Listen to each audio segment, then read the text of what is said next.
Humidor shop talk. Humidor shop talk. Get ready. Humidor shop talk. Get ready. Humidor shop talk. Sports. Humidor shop talk. Cigars. Humidor shop talk. Get ready.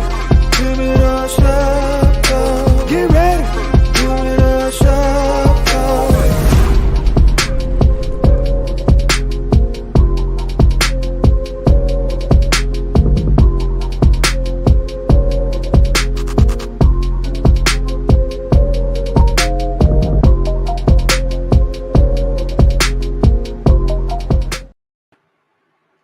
Good morning, people. Good morning. We are back. Welcome to another episode of Humidor Sports and Cigars, live via Sports Zone Chicago on Roku TV and also on YouTube. Please subscribe to the Sports Zone Chicago YouTube channel along with Humidor TV YouTube channel. Check us out. Hey, today looks like I'm taking the wheel today. Mr. SmokeFella is on vacation, man. Safe travels, fella. Wherever you at. Dump your head in the ocean and leave it there until you see the white light. That's neither here nor there. We got a couple of our fellas coming in today, man, gonna help us out. So as you throughout the show, you're gonna see a few of the Smoke Fellas jump in and talk sports. We got a lot to talk about. College football's kicking off, so let's bring in my main KDL 33, Mr. Louder. What is happening, good people? How y'all doing this Saturday morning? Let's talk some sports. You told the man to dump his head in the water? Yeah, and keep it down there until you see the light. Wow. Why you don't see the light, all right.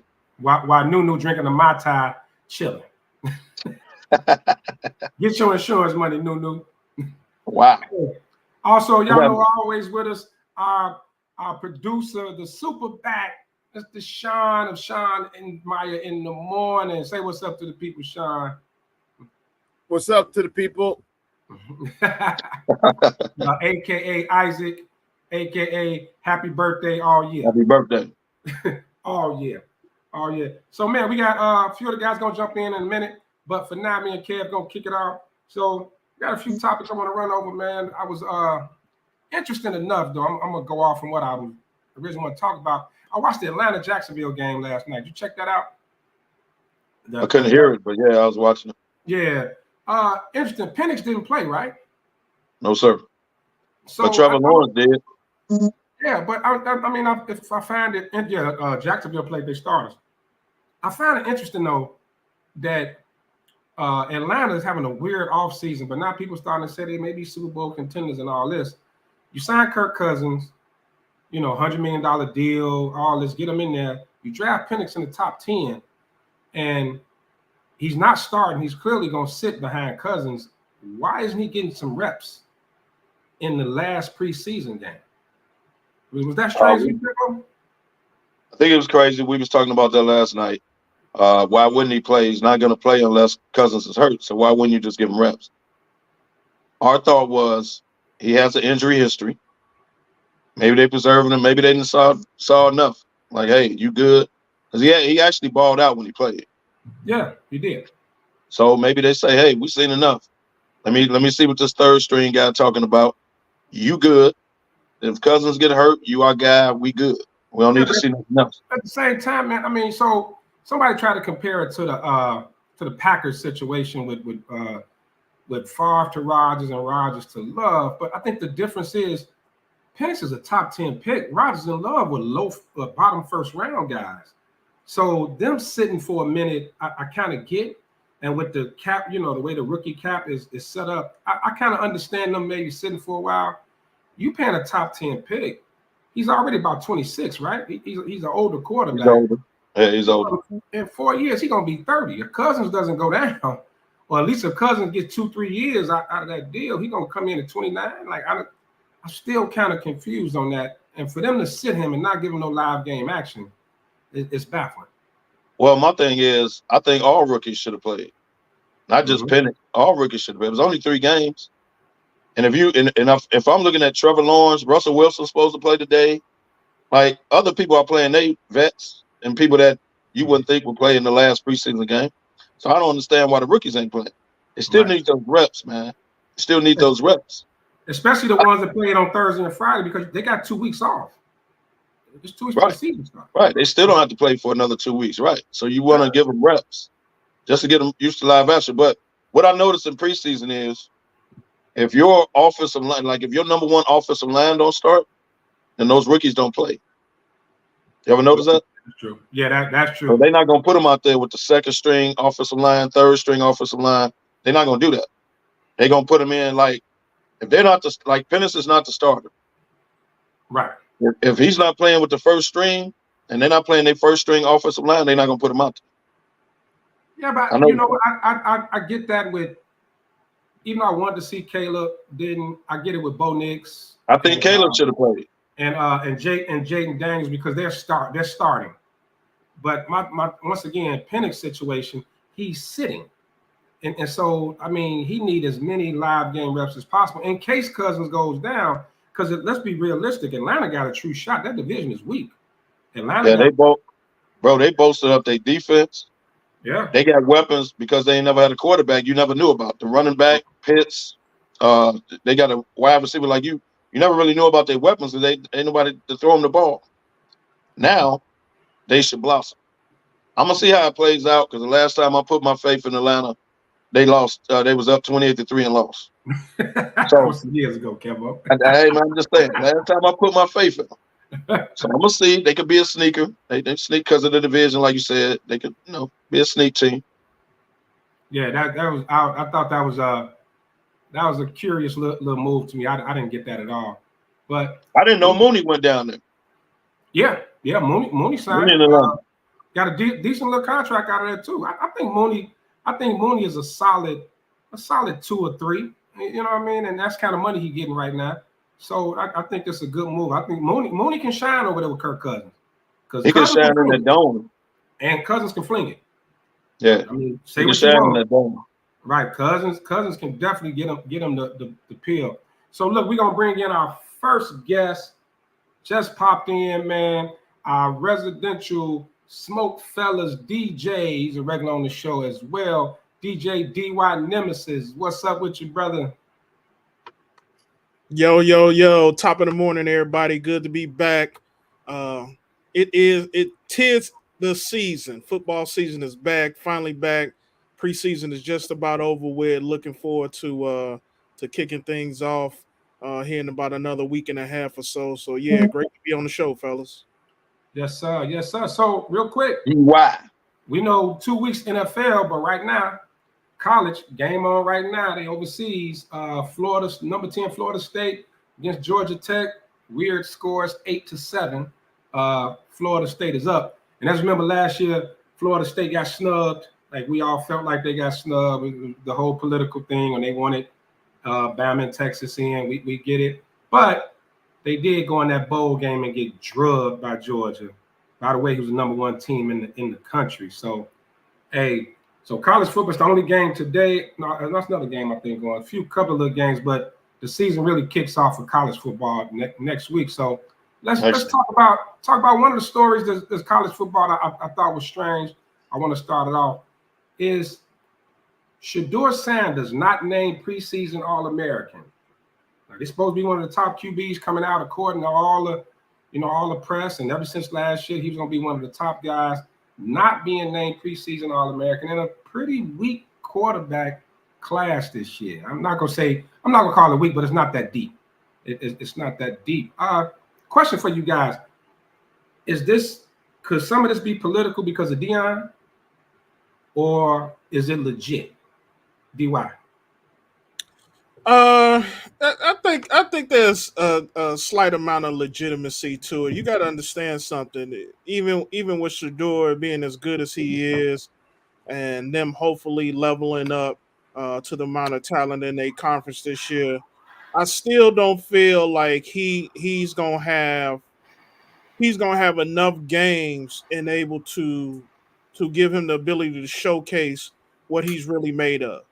And if nothing else, it's going to be the driving force behind what should be a Heisman run for him. So If he's really up to the challenge, he knows he can use this as motivation to prove all the naysayers wrong. But at the end of the day, I don't think it's unjustified. I still feel like he's got a lot left to prove. Kevo? Well, I would like to see the quarterbacks that's ahead of him, number one. But you know what? It's good for him. Make him earn it. Yeah. Leave Deion out of this. Stop with the high profile saying stuff for clickbait. Deion, let your son go out there and really play college football and earn it. Stop holding the ball, taking sacks. Like, let's see if the boy can play. Real talk. Now, he's good. Don't get me wrong. No. But this could be a motivation for him. That's good. Now, everybody ain't buttering up to him. It ain't in his head now. They don't really think of you. Now, you go out there and ball. You go out there and show them. So I think it's motivation for him. Yeah, I agree. He definitely should use it as motivation. But just a part of me still thinks some of this is, Deion ain't not short of words. We all know he on every podcast. You look up, he always doing an interview, and Deion always got a lot to say. He don't hold back. He speaks his mind. So, he was already talking about where he don't want him to go, and he gonna control where he go and all that. I think a little small piece of this snub is due to that, man. I don't know. College football, I think next to the Shield, they the mob. The NCAA is nuts, man. Do you think Shedeur is up there with Oregon quarterback? I forget his name, but everybody been talking about him since last year. Oh yeah, big dude. Because the Oregon quarterback wins.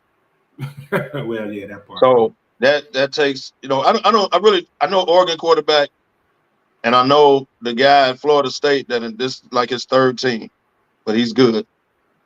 He's playing now. He's good. But what quarterbacks are like really top? That's like everybody knew Caleb was coming out. Everybody knew Drake May was coming out. Like what's the top quarterbacks? I think they said the kid from Georgia supposed to be real good. Oh yeah, Georgia. Okay. He's supposed to be real good. And I think it was one other one. I can't think his name right now. But supposed to be. It's only like he's a senior, is he? It's only like 3 or 4. No, he's not up there. They don't even have him. He's not high at all. I don't think. No, I don't think he up there either. He ain't done too much. Yeah. So sticking with Colorado, 12-team playoff this year. First time, something we've been looking forward to. I think since I was a kid, I've been wanting to see these young men get a chance to actually play for the championship, not just a committee deciding who plays for the championship. You're gonna have to get out there and earn it. 12-team playoffs. Over and under, Colorado gets in the college football playoffs. Kevo. Under. Under? And here's why. Okay. It's really a 17 playoff. Top 5 power conferences get the top 5 seeds. Right. Now you're looking at 7. So y'all remember the top 4, and y'all remember 5, 6, 7, 8. You can make a case here and there. Mm-hmm. So those are going to be teams that's right below the 5 now. It's going to be the same setup. 6, 7, 8, 9. You're going to be like, well, if they won their conference, they beat them head to head, but they didn't win their like. We're going to be going through the same stuff. I don't know if Colorado coming out the Big 12 like that. They're in the Big 12 now. Yeah, they did move. They did. I don't know if they coming out. They got to win that. They got to either win that conference or finish like second to be like in the top 12. That top DY over under. Colorado gets in. Definitely under. Here, I'm gonna read a stat off to y'all. In the last 10 years, we've had the 14 playoff, right? So that's been 40 teams total. Yep. Only 6 teams accounted for over 20. 6 teams accounted for 29 of those bids. So that just goes to show how tight the field was just with having 4 teams. I just don't see Colorado being able to stretch beyond that. Outside of winning the conference? Outside of winning the conference. You got your powerhouse Bama, Ohio State, Georgia, Michigan out of the Big Ten, Clemson, who won a national championship. So that's like 4-5 teams right there who still, running and gunning for the top spot. Let alone some of these teams that we don't talk about as much. You talk about maybe a Florida State team. You talk about, maybe a Oregon team. Some of these other teams in the smaller conferences. We had Cincinnati in the Final Four a few years ago. Yeah. So you got to put that all into consideration. And unless Colorado goes on a hell of a run, I just don't see them sneaking in. What if Notre Dame is sitting there with 1 or 2 losses? Oh yeah. Yeah, that's a great question. That was actually what I was leaning towards with them being independent. Like, what's their deciding factor? Do they need to run the table to get in? And they got a pretty solid schedule this year. They run the table, they'll get in.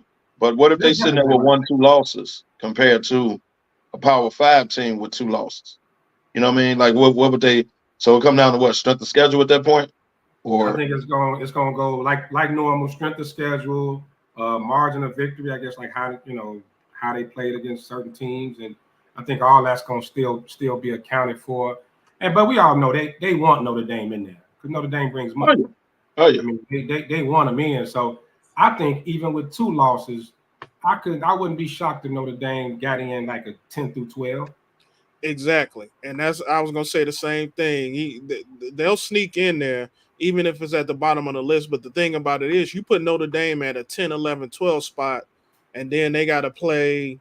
They got to play one of the big dogs now. Well, yeah, but they ain't got to necessarily play the biggest dog. They don't have to play Bama, Clemson, and Georgia, anybody like that. They may wind up with a Utah, you know what I'm saying, or somebody who may come up out of the West, depending on how the season go. So you gotta understand their path to the national championship may somehow be more favorable to an at-large team like a Notre Dame or even a mid-major that may come in that spot. So it's going to be very interesting to see how this all play out. I think because of the conferences, I think the days of like the undefeated is over with. I think you're gonna have more than 1, 2, possibly 3 losses because of the conference, particularly the SEC and the Big Ten. You ain't coming out of there undefeated. So let's say a big, I call them the Big 25 now. How many damn schools in the conference? So a team in like the Big Ten SEC with maybe 2 or 3 losses compared to like DY saying like a mid-major who's undefeated. Mm-hmm. Now we talking political, and we got a comment here. Don't get to politics. That will help Notre Dame get into the college football. Of course, we know that. They have a great following travel as well, so they will always be in the mix. Yeah, well, that's how they'll make the top 12. So I agree with that. Yeah, but if they sitting there with 1 or 2 losses, they're gonna put them right in. But say one of those teams in the big dog conferences that got maybe, like you said, 3 losses. They got maybe three losses. Do they get in over a mid-major that's undefeated, or Well, then they're gonna say strength of schedule. Then they're gonna look at their schedule and say, well, they had to play Bama, LSU, Mississippi. Like they're gonna look at it like, look at the gauntlet they had to go through. You know what I mean? As compared to Cincinnati that played like Memphis State all year. Right. Like that's gonna come. They're gonna look at it's gonna come down to strength of schedule. It's gonna be the same way in the Big Ten. Well, one of those teams. And I think it's more than just strength of schedule. I think other variables you got to consider is, teams that suffer those early losses early in the season against ranked teams. You get a team that lose week 2, week 3 versus a ranked team, but they go on a run for the remainder of the year. So how does that all factor in? Strength of schedule, I think, is definitely a huge factor, but all of that kind of play into it. Yeah, because we got some big dogs going at it early. I think next week it's a couple of it's some big games next week coming out the gate. So that's a good point, DY. Like losing early and losing late, which we know that always affected, in the past. But I'm curious how to see it's going to affect with this new playoff format. And correction, I can't see who made that comment, but it's 18 teams in the Big Ten now. I could have sworn it was 20 something, but 18 teams now in the Big Ten. And no division, right? It's just head up, right? It's head up. Whoever finished top 2. But I don't. Here's why you can't penalize somebody losing, the first, second week of the season. Because look at the conferences now. You can't penalize me for losing in September And like DY said, I go on a run. I get to the conference championship. You're gonna go back to September 14th because I lost to so and so. Like, come on, man. It's too much of a season to then go back to do But that. it could be the difference of you being number 2, number 3 in your conference. That's the difference in the two. So Are you talking about same conference? yeah. So if I lose a SEC conference game week 3, and somehow and I lose another game, you know what I'm saying, to a non-conference team in the remainder of the season, that somehow become binding. That loss becomes more binding later on in the year than it would if you took a loss in week 10 heading into the playoff. I think it hurts you late. I think losses late hurts you more so than the beginning. Then we had that problem with Texas and Texas and beat somebody early. Bama. Mm-hmm. Bama. They beat them early. Mm-hmm. Bama went on a run. Now it's between Texas and Bama. That's what got Florida State knocked out because when Bama beat Georgia, they jumped in. They jumped from 8, didn't they? Texas and Bama was like 7 and 8, and they jumped. They jumped up. Yeah. All the way into the top. Well, the NCAA did that to avoid the argument, so they just put them both in. But either way, you got to argue because Florida State was still undefeated. I know they weren't dominant, but they were undefeated. ACC, it's not as strong as it used to be, but it's still a top conference. Well, Clemson is in the ACC, so we can't give love to Clemson and think they almighty. And then Florida State wins it, and now the division ain't nothing. We can't do that. Right. And either the ACC is the top 5 or it's not. Power conference or it's not. And you got a ranked Miami team this year. Yeah. Starting the season out. Miami ranked? Yeah. Miami Florida State ranked too. Ain't they like 10? Florida State is 10. By the way, Florida State is still struggling with an unranked Georgia Tech 8-7. Things gonna be important early, man. Is how you put it on these teams. Florida State's a 10-point favorite, ranked 10. They struggling. Well, they whole team went to the league. Yeah. So. Yeah, but their offense is supposed to be improved. They got a quarterback that's he seems pretty solid. That they got in there right now. He didn't play for 3 teams. Well, yeah, that's true. Well, he was Clemson quarterback. COVID and the transfer portal, you can be 27 and playing for a college football championship. So real quick, before we move on from college football, predictions. How many teams does the Big Ten get into the 12 and the SEC off the top of your head? DY, I'll let you get that one off. 12, right? Big Ten, you got Michigan, you got Ohio State. Maybe Penn State sneaks in, so I'll say 3. Penn State always good. SEC, Bama, Georgia, Tennessee lost Tennessee got that quarterback back. Didn't he go to the league? No, he came back. Yeah, he came back. So I think Tennessee may turn a few heads. Oklahoma over there now too, right? Didn't know Texas, somebody over there in the SEC. Both over there, Texas and Oklahoma in there. Yeah, I would only pick one out of them. I think, isn't Kentucky good again this year? Kentucky's supposed to be good again. So maybe not over Tennessee. I'm gonna go. I think Texas is gonna be okay in the SEC. I think in the end, Bama, Georgia, LSU will be there. Tennessee will be fighting to get in.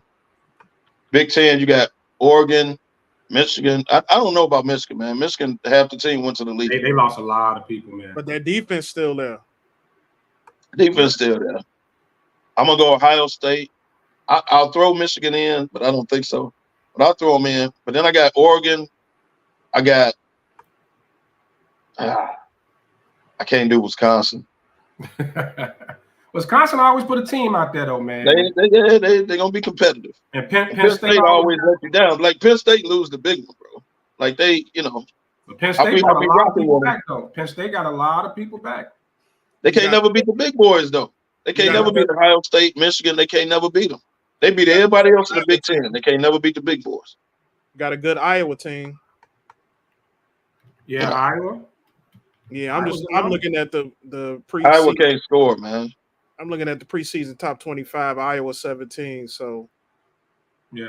So I'm thinking because I think they got to be careful not to flood the playoffs with just those two conferences, right? So if you start putting like 7, 8 between those two conferences, it's going. I think it kind of hurts the new format, right? Well, like D.Y. said, you got to leave room for your Notre Dame, some mid-major that's one loss, and you got to leave room. You got to make it.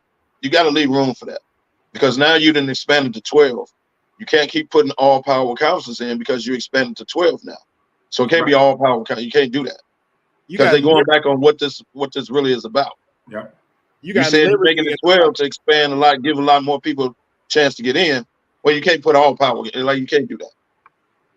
So you got to leave room for it. You know. What are you saying, DY? I said you got Liberty ranked in the top 25 right now. So I mean that's a perfect example. I think they Conference USA now or something like that. Mm-hmm. It's gonna definitely be interesting, man. College football is just kicking off. We're gonna have a lot more to talk about next week. We're gonna go over some of the big games. A lot of ranked teams are going up against each other. New rivalries gonna be starting, man. This is gonna be good.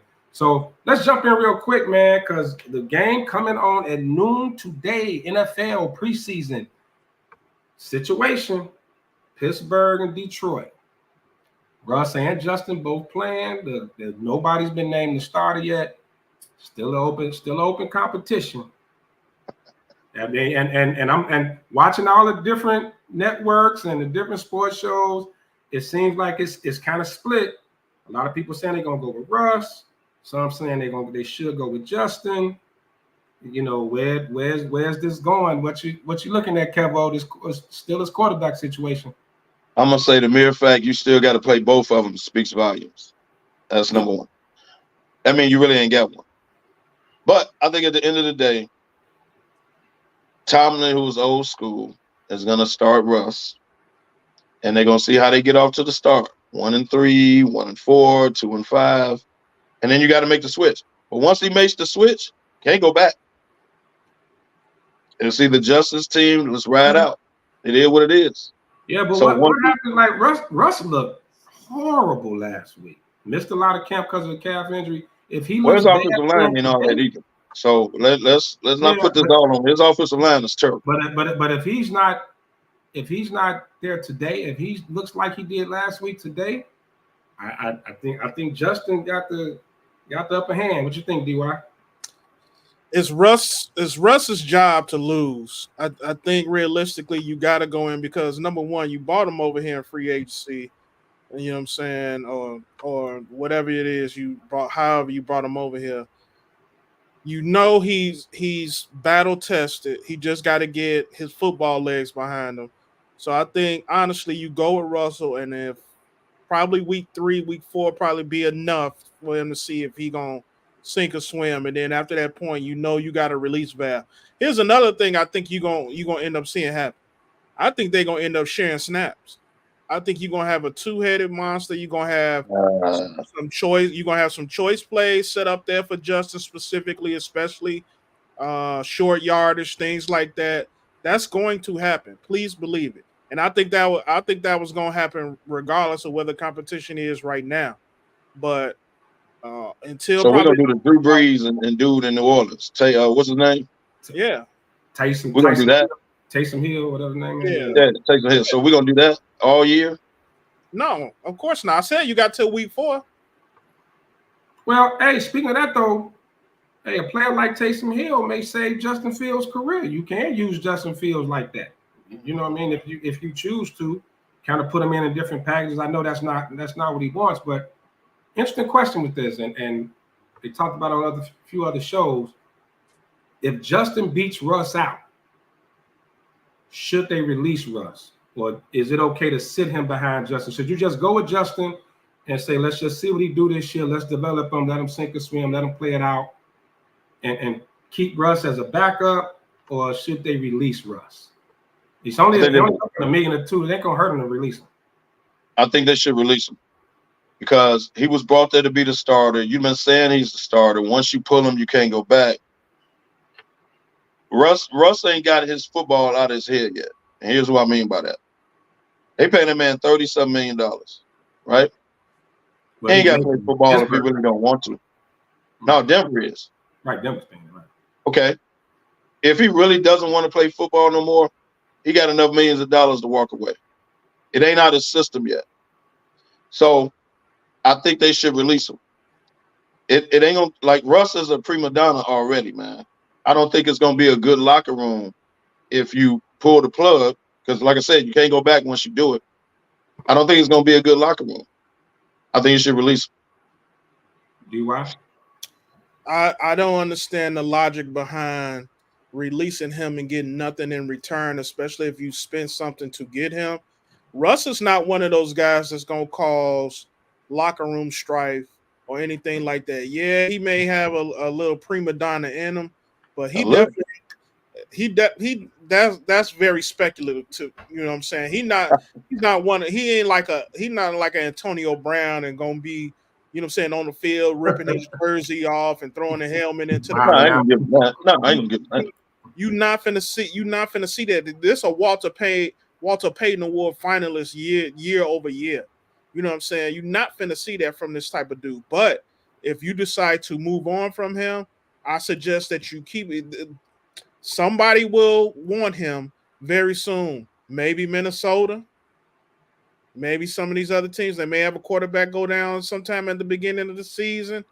Why would you let him go for nothing when you can? Hey, give me a fourth or a fifth for him, and I ain't got to pay him. They're not doing that.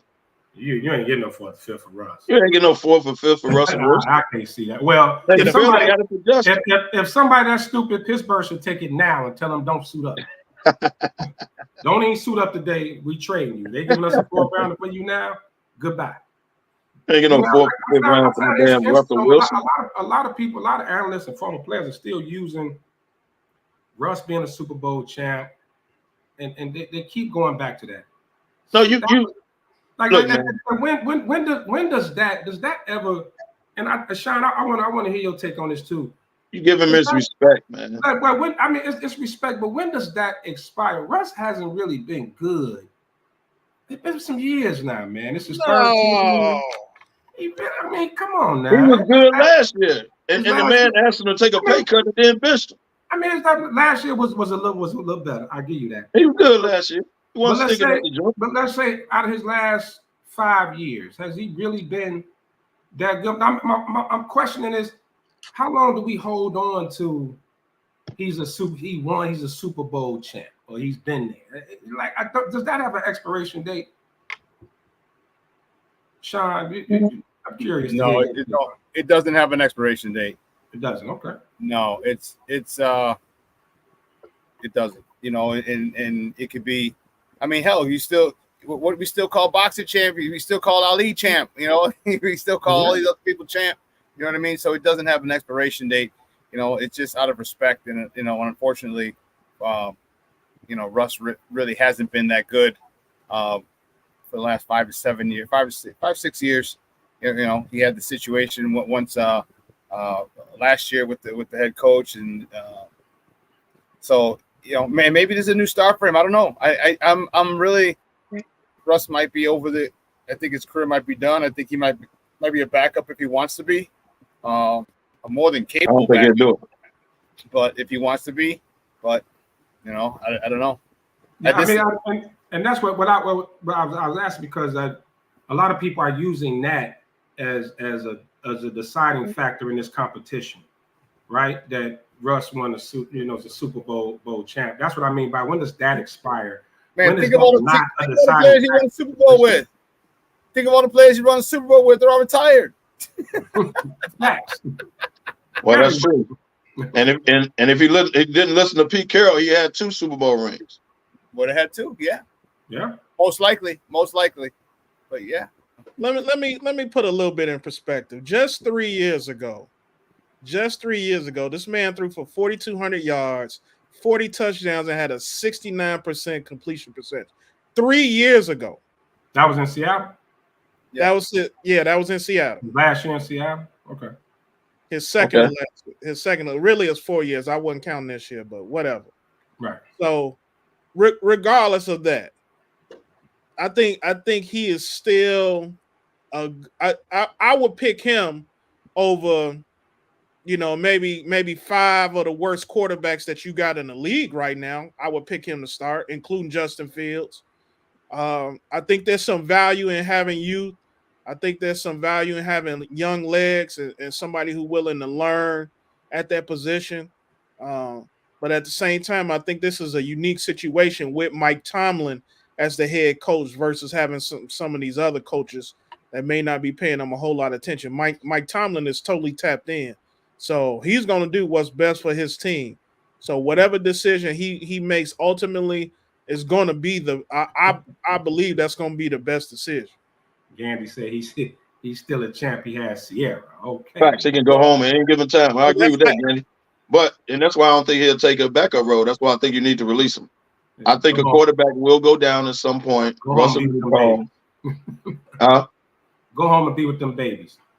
Yeah, he can do that. But when Tomlin pulls the plug, I think what DY is saying, wait till the trade deadline and see if you can get something for him. Okay, that's business wise. But you ain't getting no 4th or 5th pick, not for him. So I don't think his ego. Now y'all correct me if I'm wrong. I don't think his ego is going to allow him to be a backup. I really don't. I think he'll walk away. I do. Because it's definitely not. It's not a money issue. So it's not a money issue. Money issue got to be pride. He just got to get it out of the system. He ain't got football out of the system. I don't blame him. For a ring. Let me ask you this real quick while we got DY on for a few more minutes.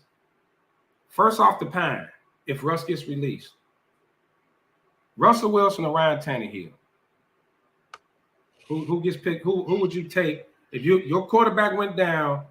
Russ out there, Ryan Tannehill out here. Who'd you take? I'm probably gonna take the younger Tannehill. I'm taking Tannehill. Probably gonna take the younger Tannehill. I'm shocked he didn't get picked up yet. Actually, I'm shocked he's still out there too. I'm really shocked he's out there. What do y'all see in Ryan Tannehill? I mean, as a Joe Montana, veteran, so I mean, put him amongst most of the backups in the league. There's some of the backups in the league. Think about it. Like, where would you put Tannehill? Like, I would take him over a lot of. I'll take him over Drew Lock. Well, I mean, where do you? Well, that's just me. I mean, Tannehill. He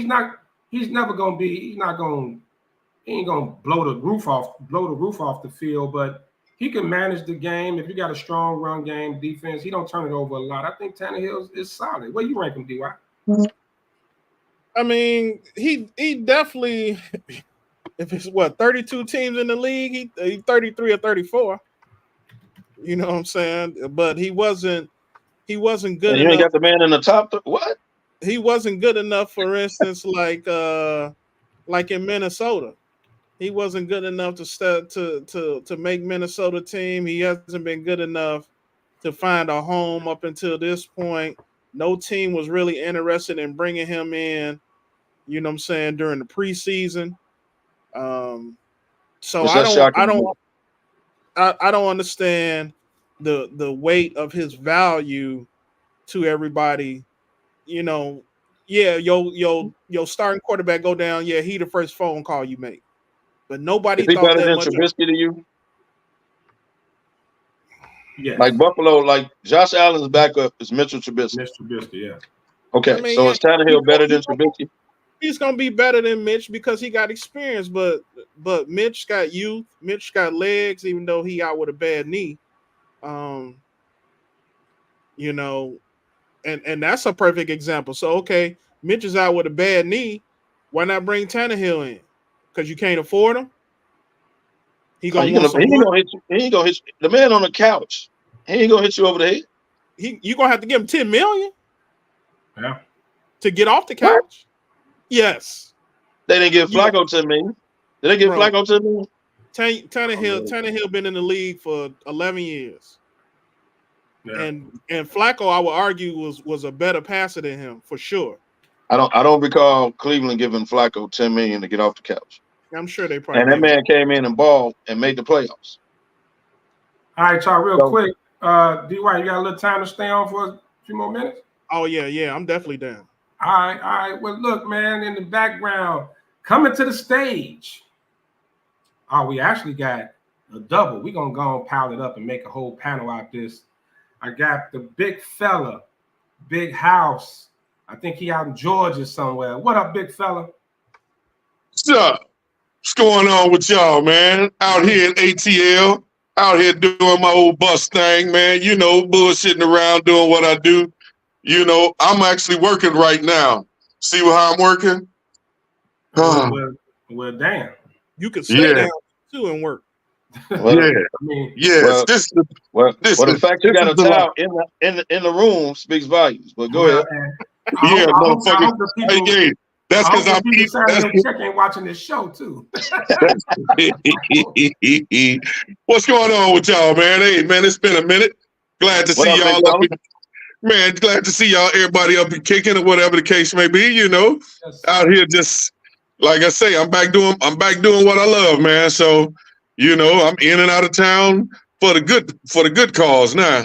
Yes, sir. You know, so real quick, because we got one more to bring in. He's been here before. He gives us some hilarious moments, and as I call him, Gandhi's arch rival. He's back, PG-13. My man Face. What up, Pat? Hey, what's going on, man? I'm trying to figure out what's up with this camera, man, because it ain't letting me be seen on here. You know, my face is much too handsome not to be seen, so I definitely need to figure that out. I don't want to say all that, but carry on. First of all, hello, Kevin Louder, from whatever part of the globe that you're in, because that's definitely not your bedroom light I see in the back. Hey, man, mind your business, man. Mind your business. Hello, the big fella. You back doing what you love, which is obviously drinking early in the morning. I ain't got a bit of alcohol. I ain't got nothing. I got a 0 sugar A&W. Yeah, right. Whatever. Hello to the man who calls himself to the Oracle, my boy DY, and hello, Sean in the background, because I know you there. All right, everybody else just carry on. Oh. Hey, man, fix your camera, man. How you doing, Lucky? I'm finna figure the camera out now, man. I don't know why my camera ain't letting me on here, bro. I don't know what's going on. Are you in the car? No, I'm in the crib. Oh, okay. Yeah, because it's weird I keep telling it to turn on, and this is it's strange, weird that it man. says Face. Telling it to turn on. How about push the button? How about you just be quiet? All right, man, let's jump back into some sports. Hey, man, Franco ain't got an update? Let's talk. Ooh, boy. Hold on, Kevin Louder. I can't believe you said that, but okay, I'll get right back to you. Hey, I'll put you back in Franco for a minute, bro. Put me in the back. With this group, the shots are definitely gonna be fine. Face will be back once he figure out what's going on with his camera. So, House, real quick, man, we just got through talking about the Steelers quarterback situation with Justin and Russell Wilson. They play it. Matter of fact, they own now. I'm gonna turn the game on and see what you thinking about that situation, man. Who you got to take that job? First of all, it's Russ's job to lose. You got a. I know you don't want to hear this, but you got a Super Bowl winning quarterback, and it is Russell Wilson. Russell Wilson ain't no bum. It's his job to lose. Now, if Justin come in there and show his ass and win the job, then okay, fine. Then I'm all for holding on to Russ. Don't get rid of him. Hold on to Russ because as we know, I hate to say it, but there's always going to be an injury.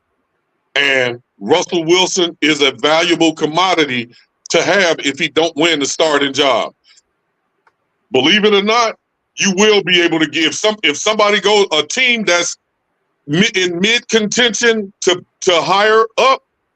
Yeah, they'll give up a 5th round for him, a 6th round for him, you know, something like that. Hell, depending on who they are, they may mess around and give a 4th round for him, just because they might be into the contention and they need somebody to steer the ship, you know. So I will repeat this again. If somebody's willing to give you a 4th for Russ, I will tell him to take his helmet off right now and put him on the plane and go wherever they give me a 4th round. Hey, San Francisco gave 3 firsts for what's his name? The one they traded? Trey Lance. Yeah. They gave 3 firsts. Hell, look what we did to San Francisco for Trubisky. To move up one slot to get a quarterback that would have been there at the second round.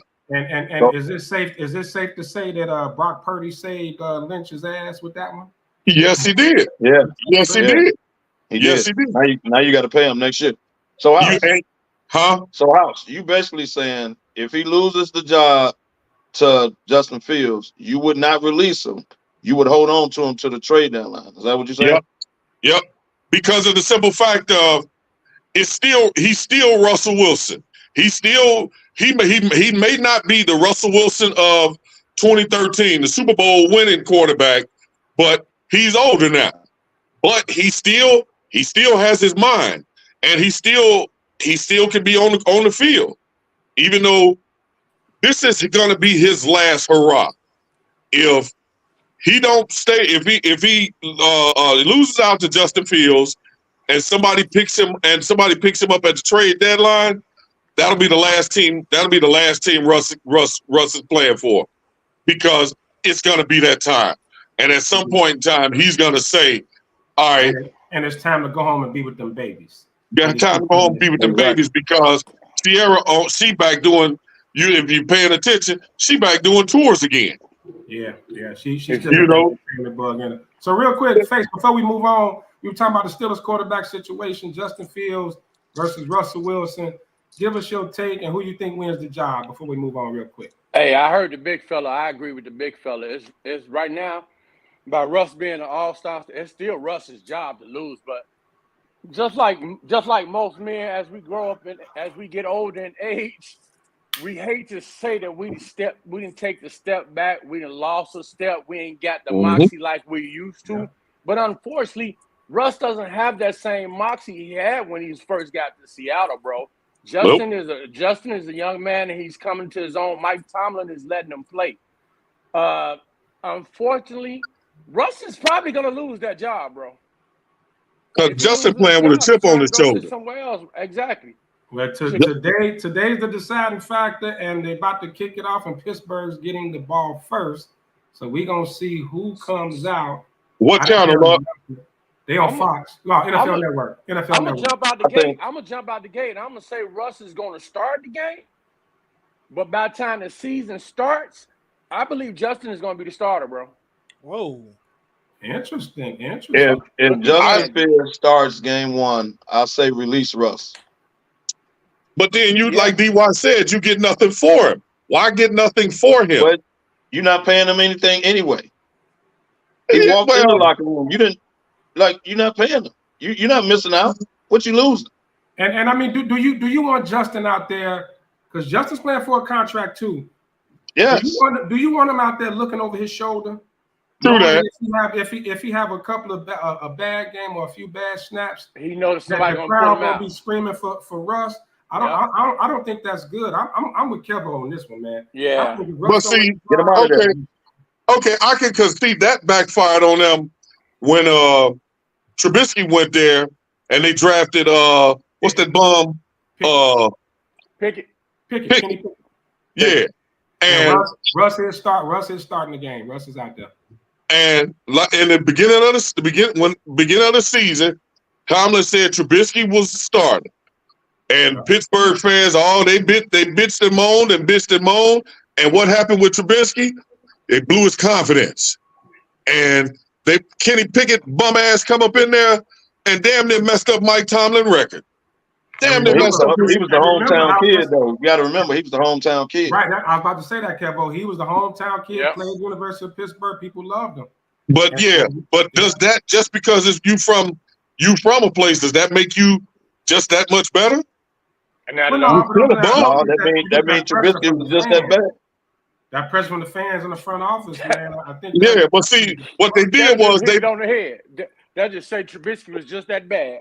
Well, they blew his his confidence was already shook, or whatever. Because Chicago, we destroyed Trubisky. We destroyed him, and the reason why I say that is because we never should have drafted him that high. Because drafting him that high, giving up what we gave for him, put too much pressure on him. He's not, as we can see, he's not good with pressure. Not like that. Not that type of pressure. Then he don't need to be an NFL quarterback. Facts. At the end of I the day. mean, And don't forget that year Pickett had a hell of a preseason, and that Yeah, always he balling out. was the same thing happened here with Trubisky and with Justin. They had good preseasons, and the fans we get so hyped that we start putting that pressure. You know what I mean? Remember Nagy wanted to sit Fields for the year. They had Dalton. Yeah, he didn't want to put him in. He didn't want to play at all. He was going to sit him for the entire year. I think was it back up? And I said that. Yeah. I said that. I was saying that too. Don't play him. Everybody kept telling me, no, bring in Fields. For what? Let him sit back and learn. No, the fans wanted it. The fans wanted it. That's what I'm saying. It was the same way with Pickett in Pittsburgh. Russ with a 30-yard completion. The starters are out there for Pittsburgh. I don't think they're out there for Detroit. What channel you watching the game on, boy? NFL Network. So NFL Network. Hey man, y'all could disagree with me, but I seriously think Tomlin is going to start the year with Russ, and he's going to let Russ play himself out the position to where, hey man, I got to do what I got to do. Yeah. I think he's going to start Russ because if he comes out and announces in the next week he's starting Fields, you got to get Russ out of there right now. Just let him go. It didn't work. Hey man, we moving on. It is what it is. We respect you enough to let you go out and get another job. Somebody get hurt. You can't keep him and put him on and make him a backup. Can't do that. Hey, let me ask this question. Excuse me. If Russ go out there and show his ass, clown. I mean, show his ass to the point where you like, damn, you seeing shades of Super Bowl Russ. Then he could be one. What do you do with Justin? You can let Justin sit. You can let Justin sit. You got to sit. Wait. Justin is in a contract year. How is a person that's in a contract year going to sit? Well, I think you can't just start him because he's in a contract year. Right. Just like this. That's how he gonna sit, just like this. Well, what I'm saying though is, so then you basically are gonna screw him over then. Touchdown pass. Russ is rushing. So you basically gonna screw Justin in because now he's not able to fight for a contract. No, I think the thing is though, Kevin, real quick before you go, I think the thing is, that was a run play, but I think the thing is, you can find little packages for Justin, like a Tyson Hill. You can find a little package or two to maybe put him in just to show it. You can use his athleticism. You can't do that with Russ when he's on the bench. When Russ on the bench, he on the bench. Like you can throw Justin out there here and there, but Russ just led us scoring drive 7-0. I think one more drive, man. He looked like he just did. He could solidify the job. But hey, guys, let's move on. We talked enough about Pittsburgh. Got a lot of other stories to cover. Come on. And we're gonna get into some other things. But real quick, a big story this week was, I know, did y'all hear what the situation with Tua and former coach Brian Flores? Yes. Yeah. Bring that on. Yes. That's a crazy situation. Now, we old school, right? We old school. We used to the coaches yelling at us and all this, that, and other. It seems like Tua may be a little sensitive, like kind of these little athletes. Hey, a little. I missed it, Lucky. What happened? Nope. I'm taking the other side. Right, go ahead. Okay, hold on. So Pat, what happened? Tua came in, and I guess he was saying how Flores was real tough on him and kind of bashing him, and it kind of hurt his confidence. So this new coach told him he wasn't the quarterback for that team. Right. He was and he shouldn't have been there, and somebody else took his place. All that. Flores was a big fan of what's the boy in San Diego? Herbert. Yeah. Flores was a big fan of Herbert. Yeah, he did. He wanted Herbert. He wanted Herbert. So Pat, Flores wanted Herbert. The owner wanted Tua. Yep. But Flores was forced to play Tua. Tua wasn't ready at the time. But right. So here's the thing to me. I'm taking the other side. I'm taking Tua's side. That man was fresh out of college. That man was fresh from winning at Alabama. For a coach to say, and you can be tough coach. Come on, man. He'd have been tough. He had Nick Saban, so I don't think he's sensitive. Nick Saban didn't say something to him before. But that man said, you ain't supposed to be here. Somebody else supposed to replace you. You ain't no good. You ain't right. Told him that every day. That's what the man said. Okay. Told him that every day of his coming into the league, his rookie year, whatever. The whole time Torres was there. So if you ask me 3 years later or whatever, I'm just answering the question. This is what he said. And now this positive coach that stepped in my life and my plan is better. I don't see the problem with it. That's not being sensitive. I'm just telling you what was going on. Flores didn't deny it. You can't fault Tua for being sensitive if the coach didn't deny that he did that. So I ain't have no problem with it. DY. We're all leaders here on this podcast, and we've all had situations, whether it be with a coworker, a child, a friend, a teammate, where we've all administered some form of tough love. Now, obviously, maybe I shouldn't say obviously, but there I'm sure has been some slight exaggeration in all of this. But at the end of the day, if I'm the coach, my number one job is to motivate you to work hard and be successful. And if you're not at the top of your game, then I have to push you. If I don't see that drive within you, then I got to do everything I can to try and motivate and push you to become that player.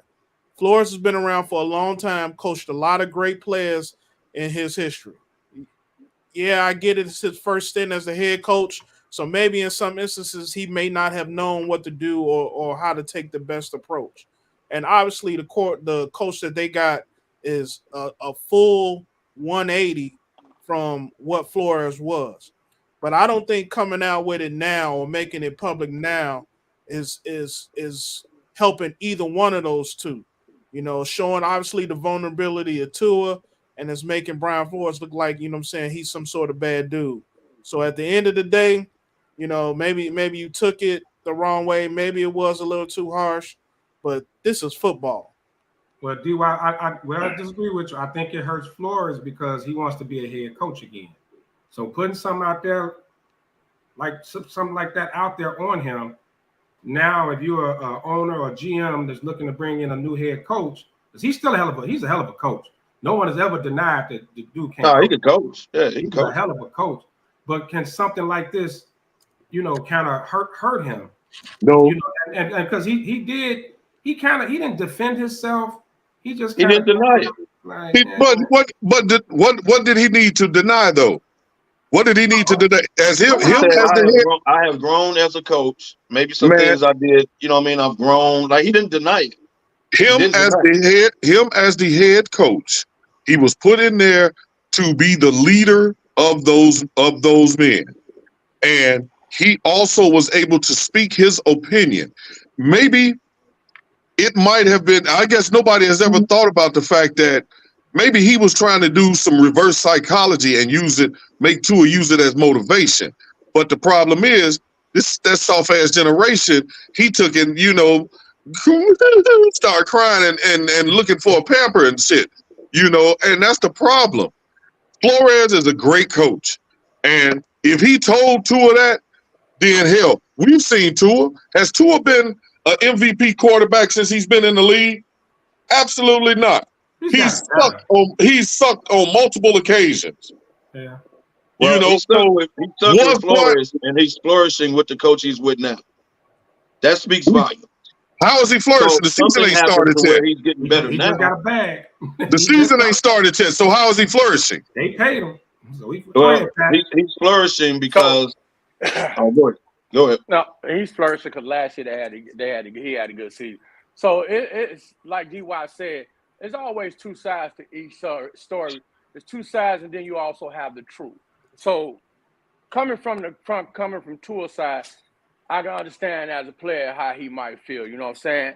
Instead of your coach helping build you up, at the same time, the way he's trying to motivate you is actually breaking you down. You know what I'm saying? It's not giving you the confidence that you need to build and to progress as a player. On Brian Flores' side, this has been his first coaching job. His first head coaching job. So as a head coach, you're supposed to know how to coach a person, each individual. But by this being your first head coaching job, maybe you don't know how to grab this one here. Okay, he doesn't need this type of coaching. I got to give him this type of coaching for him to get where I need him to get. But this dude here, I could talk to him and kick him in his, you know what, and he gonna get there right away. And then there's the truth. Brian Flores might have been giving it to him in the raw. Tua might be one of them weak-minded dudes where he couldn't take it like that. But that's neither here nor there. Right now, he has the coach that's pushing him, that's motivating him. He's doing way better than he was the Tua that we've seen the first couple of years. The man had a very good season last year. And I think it's going to keep progressing, man.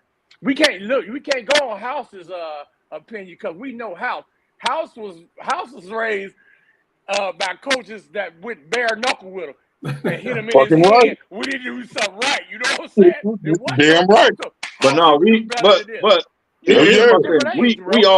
all about the same age. We all come from the era of tough coaches. Yes. That doesn't sound like a tough coach. That sounds like a dude that never wanted him. Told him somebody else supposed to be here. That's possible. Told him you ain't gonna never be nothing. You're not good enough for nothing. That man was fresh out of college. Right. So it can't be that Tua is soft, because my thing is, what he got to lie about? Right. They asked the man a question. You can't get mad because he's bringing it out now. They asked the man a question. So we give him blame the interviewers for asking, because he's telling his story. This is what happened to me as my first couple of years in the league. This is what this dude did to me. Now I got a coach that's motivating me in my corner. My play describes that. So he has no reason to lie. That's not being Flores never said he didn't lie, but this situation, it kind of reminds me, remember when Mike Singletary took over the 49ers? Yep. And what's their tight end? Vernon Davis. Was it Vernon Davis? Vernon Davis. There you go. Yeah. And remember how Singletary came in yelling and benching people, that old school kind of mentality. Everybody didn't take to that. And also keep in mind, Flores coming from the defensive side of the ball. House, defensive coaches are rougher. Defensive coaches don't sugarcoat. Defensive coaches are like, my defensive coordinator in college was a drill sergeant in the damn Army. So imagine that. Yeah, they not patting you on your head and no, man, please. They kicking you in your head. If you get patted on the head, I promise you your helmet is ringing. Yeah, now Flores wasn't like that. If he singled him out and was only treating him like that. Well, that's what it sounded like to me. Right. If he singled him out, because no other players have really come out and said anything that were there for that. If he did do that, then I think it's wrong. But he's supposed to be the leader of the team, though. So he is supposed to be singled out. He's singled out any other time. And Kev, I want to get a point that you made about being fresh out of college. So are we to think just because these quarterbacks are coming fresh out of college, are we giving them a pass now? Nope. I'm not saying give them a pass, and I'm not. Nope, I'm not. I'm not saying give them a pass, and I'm not saying do not hard. I just wanted that on the record. No, I'm not saying that. Not at all. Nobody gets a pass. You're either professional or you're not. Here's what I am saying though: if that dude is fresh out of college, because let's think about this. You think he didn't have tough coaching with Nick Saban? But see, Nick Saban ain't. Nick Saban is a tough coach. But Nick Saban I don't look at Nick Saban as an ass kicker. I see him as a tough coach, but not an ass kicker because he's Nick Saban. Who the hell is Brian Flores? Who the hell is he? He's a defensive coordinator. So out of the Parcells tree?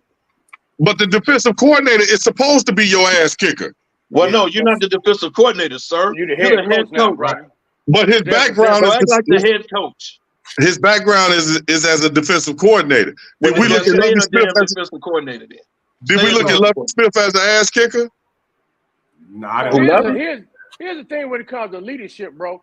You can't just you got to have a versatility when it comes to leadership. Everybody can't be leaded the same way. Just because you kicked his ass, that don't mean you can kick his.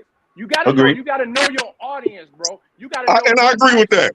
You got to know actually what triggers a person. How to get that person to the next level where you need to get him. And kicking him in his butt is not the way for everybody, bro. You got to know that as a leader, as a head leader, you got to know that. That's your job. And hell, even us even us as parents, if you got multiple kids, Exactly. you know, all your kids don't respond to ass whoopings The same way. Right. You The know what I same mean? way. Everybody don't. So, but how she do a nice little oop. Let's move on before we get to some Bears talk. The GOAT, Tom Brady, made a quote.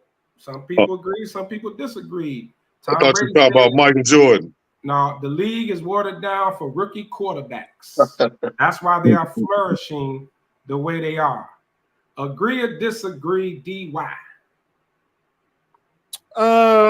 You know, it's I think it goes back to the conversation we just had and how you came up in the game and how the game has evolved and things like that. You know, they the game has changed. The world has changed. And I think in order for everyone to be successful in that realm, you got to learn how to evolve. The way that Tom Brady look at himself in the mirror now compared to 20 years ago is different. You know what I mean? So I think it's an unfair assessment to say, oh man, they got it easy or they babied or this, that, and the third. No, the world has just changed. The ease of information has grown tremendously in the last 20 years. The way, I mean, you look on the sideline right now, these guys got tablets and they looking at you know, real-time replay. Remember when they used to have photographs, black and white photographs? You had to wait for the print to come up to them. You had to wait for the printout to come out. I mean, And don't mess around in the printer. It needs some ink. They got to go find a cartridge because somebody forgot to put one in there. I'm finna throw Kevin alley-oop. For Tom Brady to make that comment is ludicrous. One of the reasons why they're quote unquote is so successful right now is because of a fucking rule that was put in place because of him. Kevin, go ahead. Sound like LT. LT made a comment about Brady this week too. Go ahead, Kevo. I think it was ridiculous, Tom. Everybody respects you, but that's ridiculous. They're not watered down nothing. When Caleb Williams steps on the field, game one, it's live. This ain't dummied down. You in there. Trevor Lawrence had to play. Ain't dummied down nothing. It's certain rookies that, you know, dude out of Houston, Stroud. Ain't dummied down nothing. No. You in there, buddy. Get it done. What about but you know what? It ain't watered down. And hold on. By the way, wait, real quick. Justin Fields just led a touchdown drive for the Steelers. Go ahead. There we go. It's getting tight. Man, I say this. The league, like he said it, the league has changed. And what Brady, in my opinion, what Brady was referencing to is you can't even hit quarterbacks anymore without getting flagged. The rules because of him, though. I just said that. That's why I tried to it's because of him. It's the Tom Brady rule. All right, but just because it's him, does it still not make does it still not make it an accurate point? If let's say if somebody else had said, let's say if Eli Manning had said it, would it still would the point be different? The point. It doesn't make sense to me because here's the problem. Tom Brady, you got in the game because Bledsoe got hurt. They didn't dummy down nothing for you. He told you you're in, son. No. You're missing what I'm saying. I'm talking about as far as the league goes. Now we know that you can't even sneeze near a quarterback now compared to how it was 10 years ago. That's what I'm talking about. And I think that's what Brady was referencing. These kids now coming out of college, it ain't nobody, they ain't finna get their bell rung or whatever the case may be. No, he said the league was dumbed down now to allow them. That's what he said. The same, what's the difference? Just use different words. Hey, how's it dumbed down though? As DY said, man, everything has involved with the medical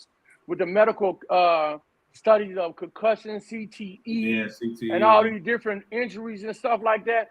Yeah, they have curved the lead a lot to prevent these type of injuries and stuff like that. So yeah, they're protecting the quarterback first of all because he's like one of the ones who can definitely get his bell rung from the blind side because he's scouring the field and stuff like that. They stopped the Brady rule, stopped him from getting hit below the knee and stuff like that. So yeah, they put in special measures to protect the quarterback more because he's one of the most vulnerable people on the field. So of course, but for him to say that, I don't think that was accurate, man. I think that was kind of my take. I think he used the wrong words. Basically, what he did. He couldn't have said "dummy down." I think what it comes down to is compared to back when Brady came in the league. Remember when rookies didn't have to start right away? They had to sit and this, that, and other. Now these rookies, they getting thrown in the fire right away. But what the coaching staffs are doing now, they're catering the offenses towards these rookie quarterbacks' strength compared to get in here and learn my athleticism and learn how to do it this way. And if you don't get it right, you'll bust you out. Now we saying, hey, let's put in RPO. You see more college run offenses now in the NFL. So I think that's where he was going. But I just think his wording it's negative. When you the dumb down part is where he. Yeah, it's just negative, man. It's negative. Okay, but if he hadn't have said dumb down, if he'd have said watered down, would that change the idea that he was trying to get across? No, I think the same thing. I think a better word could have been like catered. The rookie quarterbacks are more catered to. Does that change the point that he was trying to make? It doesn't put it as a negative. You know what I mean? It doesn't put that negative hit on when you say something's dummied down. You know what I mean? It's like that's kind of insulting. Like it's easier for them than it was for us. But they starting from day one. Like I said, Trevor Lawrence came in starting game one. They didn't dumb nothing down. Get out there. You the number one pick. Go get it done. What's dumbed down? And what happened to Trevor Lawrence? Trevor Lawrence sucked his first season. Well, most do. Peyton Manning led the league in interceptions his first year. That's true. You know what I mean? Like you gotta let them be rookies. Realistically, when we look at a rookie coming into the league, how many rookies do we actually think is going to be successful out the door? What's the percentage? Because there's not, bro. We're looking for them to screw up on their first year into the league. Everybody that drafts a rookie is expecting that rookie to play right then and there. I didn't say there's a difference with playing and being successful, House. I said 9 out of 10, anybody that comes in as a rookie and plays, I'm not going to automatically be special or going to be successful. Yes, you're going to have that one or two that's going to light it up. And you're going to be like, damn, he just what we thought we were. Did nobody expect for C.J. Stroud to be like he was last year? At all. And nobody expected Bryce Young to be like he was last year. Hey, but let's be totally honest. Look at these salaries being paid now. These guys are literally on the clock for 60, 70 million a year. So get your ass on that field. So I need to know what you can do before I put that type of money. That's true. That's true. I got to see what you can do. The expectations. We expect for them to, and man, you got this money, man. We expecting you to go out here and light it up. That's what I'm saying. Like, so when reality hits again, somebody that got that money that's expected ain't gonna do what they supposed to do. Is Tua worth $55 million? Hold on, wait, House. We ain't gonna jump to that. Facebook, you make no. But real quick, Sean got the clip of what Brady's comment. Go ahead and play that clip for us, Sean.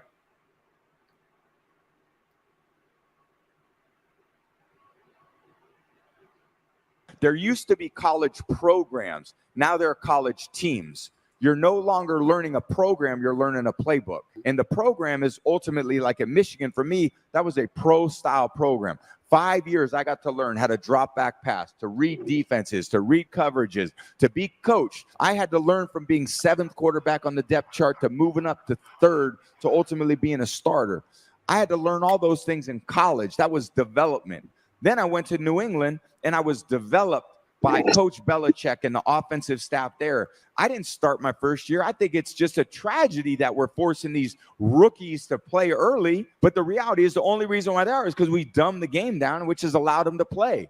It used to be thought of at a higher level. We used to spend hours and hours in the offseason and training camp trying to be a little bit better than next year. But I think what happens is discourages the coaches from going to deep levels because they realize the players don't have the opportunity to go to a deep level, so they're just going to teach them where they're at. There used to be college programs. Now there are college teams. You're no longer learning. Okay. Hey, Now that's different. Now that I've seen the whole video, I didn't see the whole agree thing with him because a lot of the teams they cater their offenses and everything towards how they played in college, and we know that. So I can agree with him now with what he said. And that is a great point. Back in his day, though, we got a lot of quarterbacks that are learning how to take the ball from under center up to pro. Exactly. Yep. Okay, would y'all agree with this though? Back in Tom Brady's era, when rookie quarterbacks came in, there was usually veterans that were still on the team. And it wasn't as much free agency and quarterbacks moving around like it is now. So now teams are drafting quarterbacks to play right now. In Tom Brady's day, yes, I agree. You came out of a program that taught you Michigan, Bama, those are pro programs, but you came in the league and you were known to sit because it was a veteran quarterback there waiting on you. You had to stop back and learn from them. Now people are moving around. So these quarterbacks coming in now, you have to play right away. You can't get mad at the evolving times of the league. And you're also looking at those quarterbacks were signed to 6-7 year deals. Yeah, they were moving. You had time to develop. That's my point. They wasn't free agency. You got to decide year 4. We picking up your 5th year option. Then we got to decide if we gonna pay you $50-60 million a year. Yeah. You ain't got 2-3 years. Jordan Love lucked up, and a lot of people still questioning the Jordan Love thing. Because they just locked him up now because it's gonna be higher later. That's why they did that. Technically, I mean, what is he? He didn't start off the season great. Didn't start off the season great. He finished strong, but Green Bay was in a position where they had to pay him. Technically, we still don't know if Jordan Love is that dude. We don't. Jordan Love. We don't know. Jordan Love got his money. There were 2 games that Jordan Love won that secured him 3 games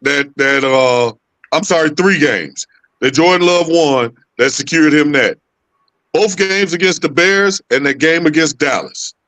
No other games did he really do that actually produced anything. He beat the Bears and he beat Dallas.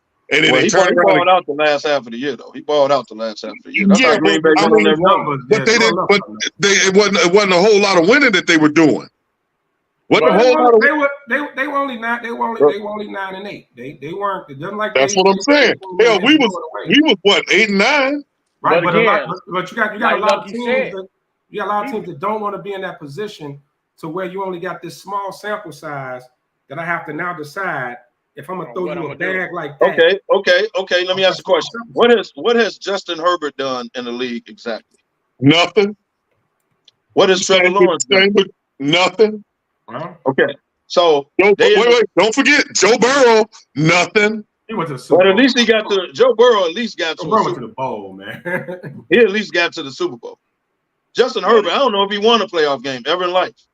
Trevor Lawrence, like a lot of these guys, the market is the market. So if we can't say is this quarterback worth because that's the market. It is what it is. That's the market. But if you're paying certain guys, then don't trip off other guys getting paid. Tua is not worth $55 million. But that's the market. Who set that market though? The ungodly contract that was given in Cleveland. Deshaun Watson. Deshaun Watson. Yeah, Watson. Okay, that's what it. While we still got a little time, we still got to get to some Bears talk. I know we're gonna do it, but I want to ask this question to the panel since we on rookie quarterbacks. And so far, three have been named a starter, and I believe it's going to be a 4th. I think Drake May is going to end up getting that job in New England. So out of the rookie starter rookie quarterbacks, and I'm excluding Caleb Williams because we're not going to be biased either way. So Jaden Daniels, Bo Nix, who balling in Denver preseason, he balling, boy. Jaden Daniels, Drake May. Who has the better season? Rank them 1 through 3. DY. Between Daniels and who the other 2? Drake May and Bo Nix. Daniels 1, Bo Nix 2, Drake May 3.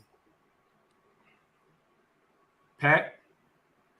I haven't seen Drake play. I want to say Bo Nix then Daniels. May because I ain't seen him play this year, dog. I ain't seen none of his preseason. Big fella. Bo Nix, Drake May, Daniels. Woo. I was gonna surprise y'all too. I was going with Nix number 1, Daniels number 2, and May number 3. And let's not say May is going to start. Well, he hasn't been named. Jacoby Like Brissett is going to start. Look like he got the heads up over Stidham, though. It looks like he may get it over Stidham. I just throwing. No, Jacoby Brissett is in New England. No, they said that the other day. It was Drake May. It was something it was something that came across my timeline or something. Oh, wow. Newsbreaker something that said Drake May was the name to starter. Wow. It was on. Matter of fact, it was on ESPN. It was on Bottom Line when I was watching it last night. I believe you. I didn't say it. I believe you. But yeah, that's kind of wild. Drake May was the name to starter. But what I'm seeing out of Bo Nix, I gotta go Bo Nix number one, dog. Man, yes, sir. Bo Nix was good, man. Yes, sir. And he got Sean Payton. Yes, sir. He got Sean Payton. Hey, look, and their team is still pretty much together, bro. They ain't losing a lot of people off that team. I got a twist for you, because we talk about these starters and all of that. What about these backups? Because it's the preseason is when you really get a chance to see see these backups. And I have to say, and like I have said it before, Bagent is, to me, I think he's the number one backup in the league right now. Woo, that's strong. I think he's the number one backup in the league right now. Prove me wrong. But hold on, before we went, so I'm gonna take that out of you, and let's jump into Bears talk, because I know there's gonna be a minute. We got about 30 minutes left, so let's go ahead. And whoever, if you got to drop off, just let me know, because I know DY got a previous engagement, things like that. So let me know. But let's get into it. Bears talk. There's May hasn't been named, right? Okay. I think this last game is going to decide between him and Stidham. I think they want. Yeah, I didn't hear that either. Okay. Maybe that's what it said. I was a little inebriated last night. Maybe that's what it said. No, not you. Imagine that. Not you. I didn't have my tie on. Once the tie comes off, once the tie comes off, I let my hair down. That's what she said. All right, so let's get to it. Chicago Bears, man, a lot going on. We know we got our guy who calls the Bears mistake by the lake on the panel. So Kev, just stick with us. We know we're gonna get it from the non. I got to do this every week during football season. I'm used to it. Carry on. This is Chicago town. Yeah, carry on. Carry on. We get out. So if you all haven't heard, Poles made 2 trades last night and this morning. Traded for linebacker Darrell Taylor from the Seattle Seahawks, going to play defensive end, and he traded for a defensive tackle this morning, Chris Williams from the Cleveland Browns. More of a depth thing. I don't know if it's really a thing, but young man Taylor, youngest is 4th year. Well, 4th year is it? I think he's drafted in 2020. He's put up over 21 sacks in the last 3 seasons, something like that. He has some pretty good numbers. Last season he played all 17 games, didn't have a great year, but it's kind of a poor man's Yannick. So, boosted up the defensive line. So Poles did make some moves. But let's first jump. So let's go into Hard Knocks. And I'm proud to announce Hard Knocks says they had their highest ratings since they've been on with the Bears, being on Hard Knocks this year, baby. We want to know what's going on in Chicago. Well, congratulations. Y'all won something. HBO need to take something off our bill this year, because we didn't help them boost their damn ratings. So you know why that is? I can tell you why that is. Take it, House. Because here we go. No. Just roll with me on this one. I'm not on the petty wagon right now. Okay. It's because Chicago Bear fans have been desperate for a Super Bowl championship for so long that, with all of the hype that came up around Caleb, and with all of the yays and the nays, everybody wanted to see with their own eyes or whatever. I had an advantage of, I actually literally saw some stuff with my own eyes, but you guys saw the Hard Knocks, tuned in. Everybody was tuned in to Hard Knocks. All of Chicago, and you may not tell you, but all of Chicago even non-Bears fans Oh were yeah, he tuned in. watched it. He watched I ain't watched it yet. Well, hell, No. I'm not talking about. I'm not pointing Kevin out. I'm just talking about people that I know in the world in general. Right. Chicago. Let me correct you. You said just Chicago. Bears fans are all over the country. That's what I'm talking about. That's what I'm talking about. That's what I'm talking about. But I mean, we in Chicago, we want this, and all of the other Bears fans, and even the other teams that were watching, because it wasn't just Bears fans watching that.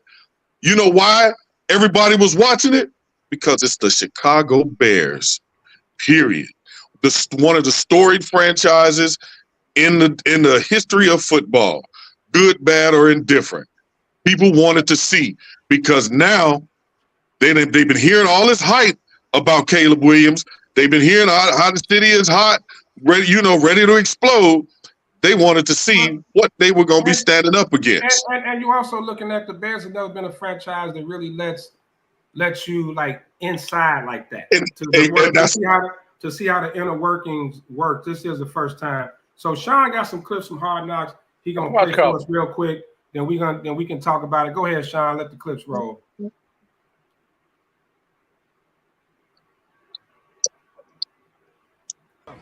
Patriots edge rusher Matthew Judon is on the market, and Poles is working hard to make a trade. So we did a Judon conversation today. He only played 4 games. He had a bicep. So just from an analytics standpoint, kind of where he's at.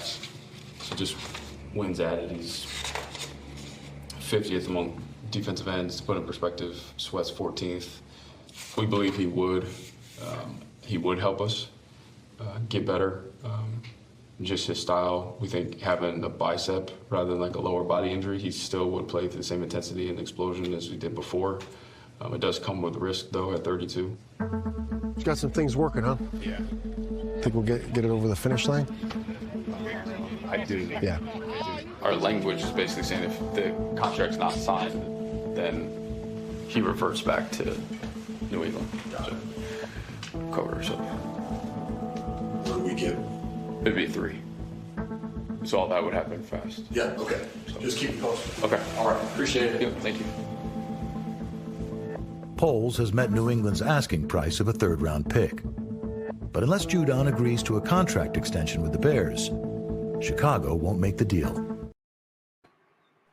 Where your nervous level, nervous energy gets to, like, scale of 1 to 10? 0. I don't get nervous. Not since my first game of high school versus Gilman. I fumbled 2 snaps. Other than that, and I came back and threw like out and up down the sideline. Other than that, play ball.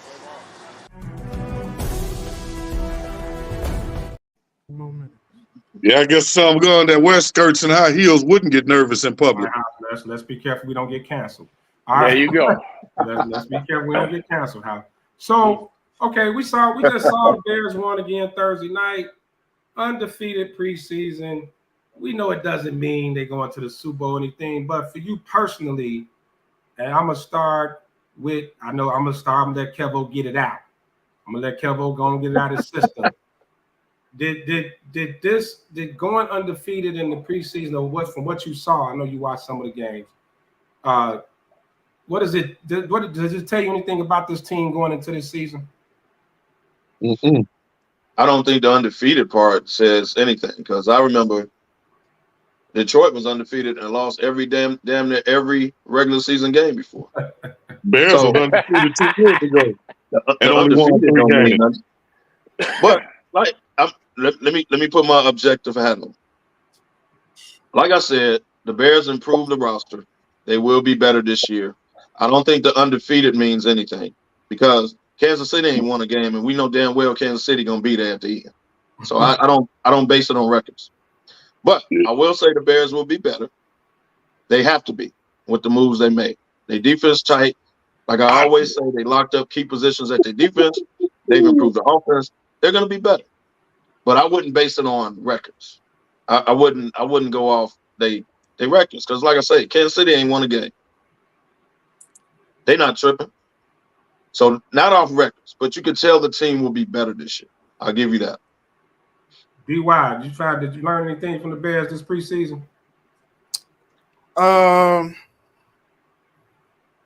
One, how good our depth is. I think the greatest story to be told is the fact that we finally have achieved what I think Ryan Poles and the administration set out to achieve 2 years ago, and that was adding some depth. Beyond that, and I'll take this back really to the overall Hard Knocks as a whole, how unentertaining this team is and how mild sauce they are. It may have been the highest rated show or whatever, but that's probably off the strength of Caleb Williams and maybe the defense. But the show in itself is a snooze fest. It's a bore. It's very, very boring.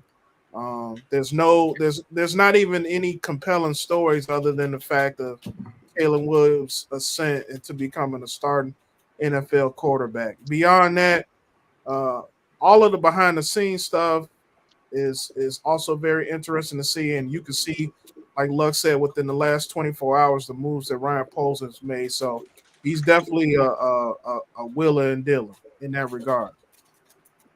Face, what you got? Pretty much the same. The preseason really hasn't shown me a lot. I like the fact that they've got a lot more youthful and a little bit more faster on both sides of the ball. Other than that, yeah, them 4 wins means absolutely zero to me. I like some of the things that Caleb Williams have shown me as far as throwing the ball and getting rid of the ball. So that helps me a little bit looking forward to the season. And speaking of holding the ball, Justin was just sacked again, and they had to punt. All right, big fella. Big fella, what you got? See, the one good thing that I'm going to bring up that is another thing of keeping the hype in the city, keeping the hype within the city strong, is Bears have only allowed 1 touchdown through the whole preseason. So you have people hanging their hats on that, which is good for the city.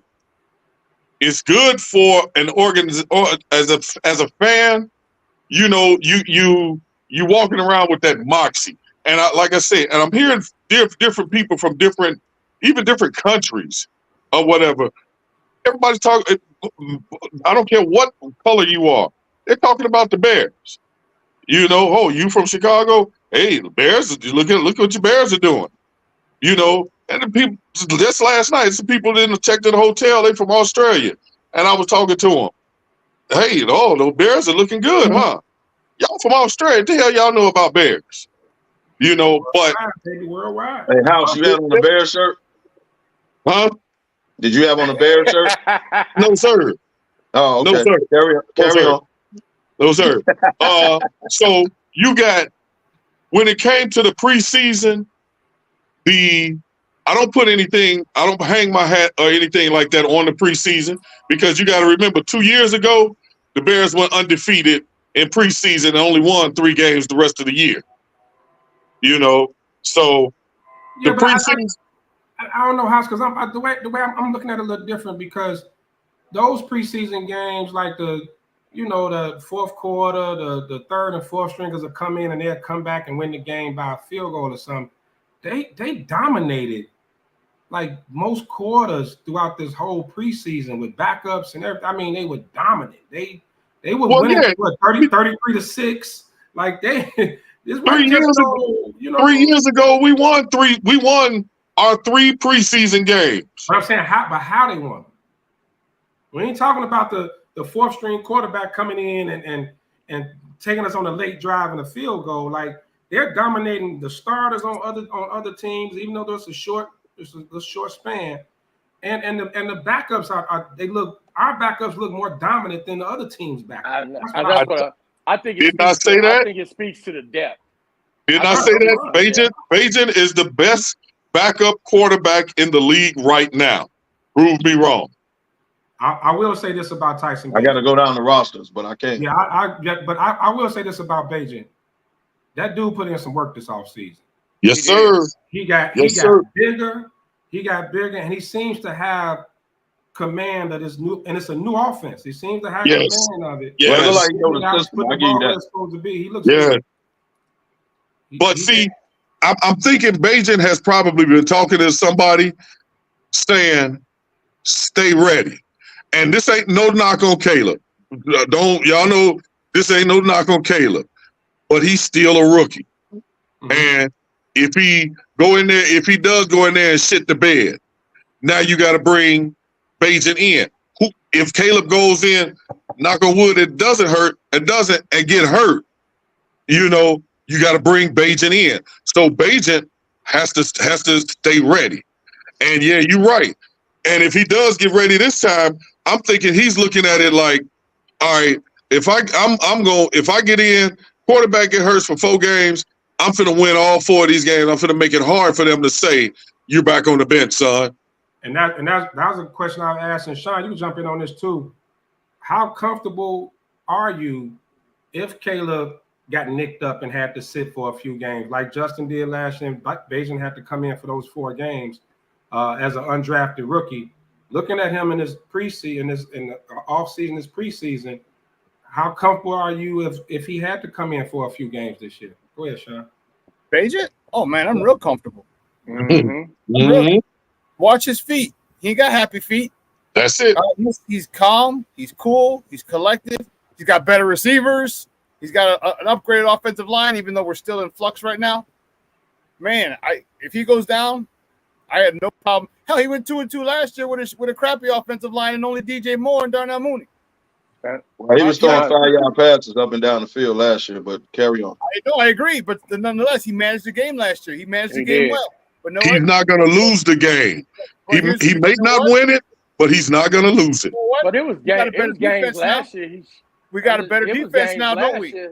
Yep. Games last year, he showed he had what it took to go in there and be a quarterback. He had composure and stuff like that. He wasn't just out there throwing the ball, turning the ball over and stuff. He was making great passes. He had turnovers, but it's still like he managed the game. And he's more. I feel he's more comfortable now. I feel he's got a lot more confidence now. He's definitely a lot more sure in his receivers. He's got 3 stud receivers, 2 stud tight ends, a stud running back. I think I'm real confident. I have no problem if he has to do the same thing 4 games like he did last year. I'm looking at 3. Depending on when in the season, I'm looking at 3-1.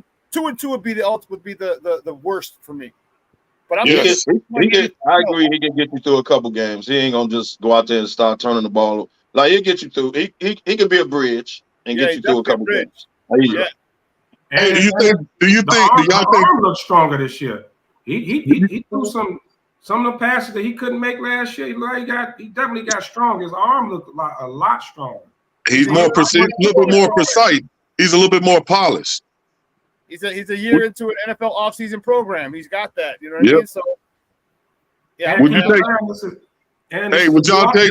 And this is a new offense. Remember, everybody at the same level on that offense. This is a brand new offense. No, it's not new. It's very similar. It's just different terminology. And some. I mean, there's some differences. Don't get me wrong, but the majority of it, a lot of it's going to be the same.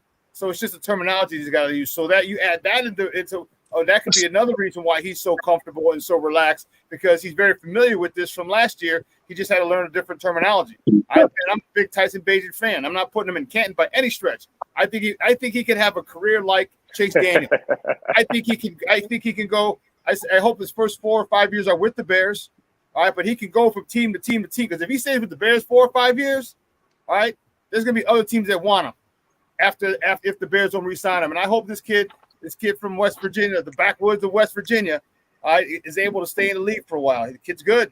I think he's a great backup player who's a more than serviceable and above average backup quarterback. Who's better, Bagent or Purdy? Purdy's more. I go Purdy, man. You gotta say Purdy. I'll tell you what.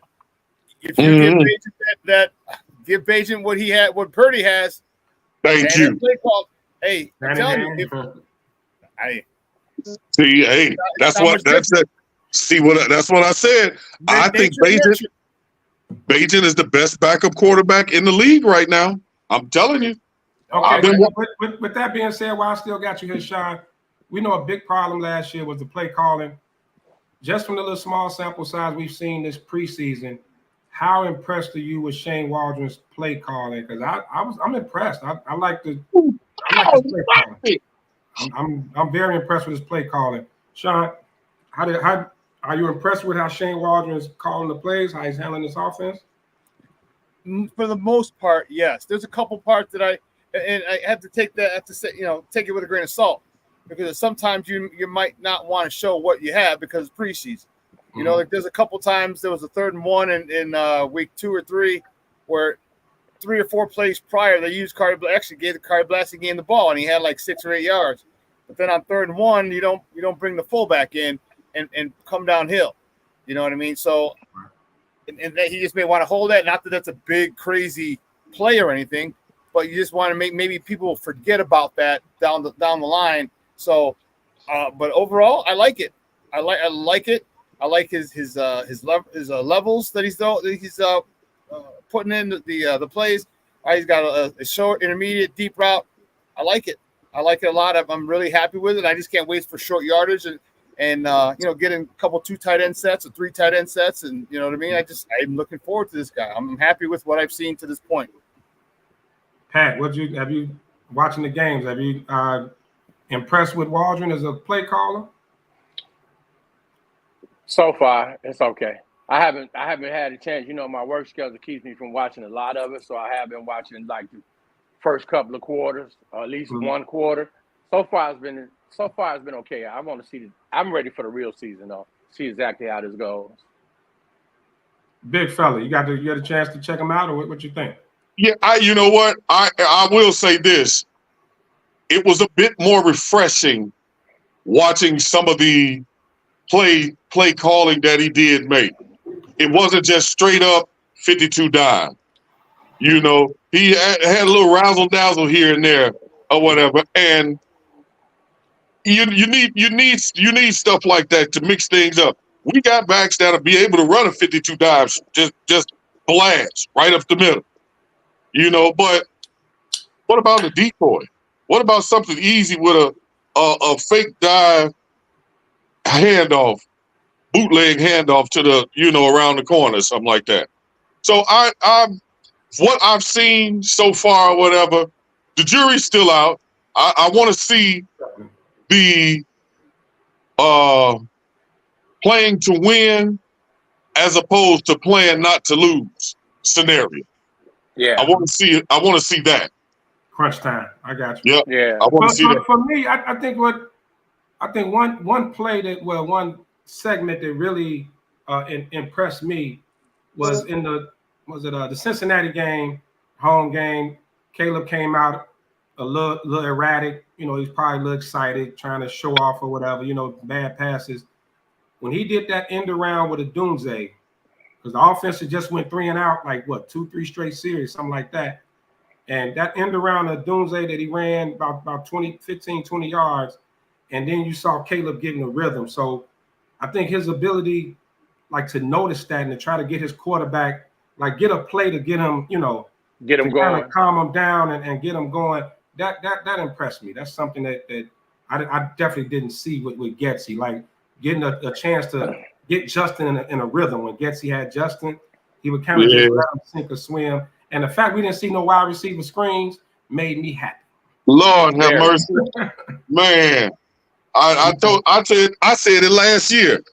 Any coach all the way down to fucking Pee Wee League, if they run a wide receiver screen, should have to do 12 years in the feds, maximum security with no visits. You gonna put them in jail? In the feds, maximum security where you can't even see your own mail. You got to read it on the screen. Sitting there as the ADX Florence. Hey, Kevin, that's a little extreme, don't you think? That's a little bit. That's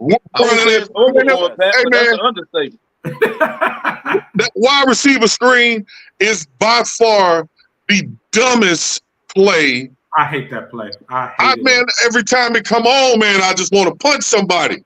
every time they was doing that dumb shit last year because it gets nothing. You know what?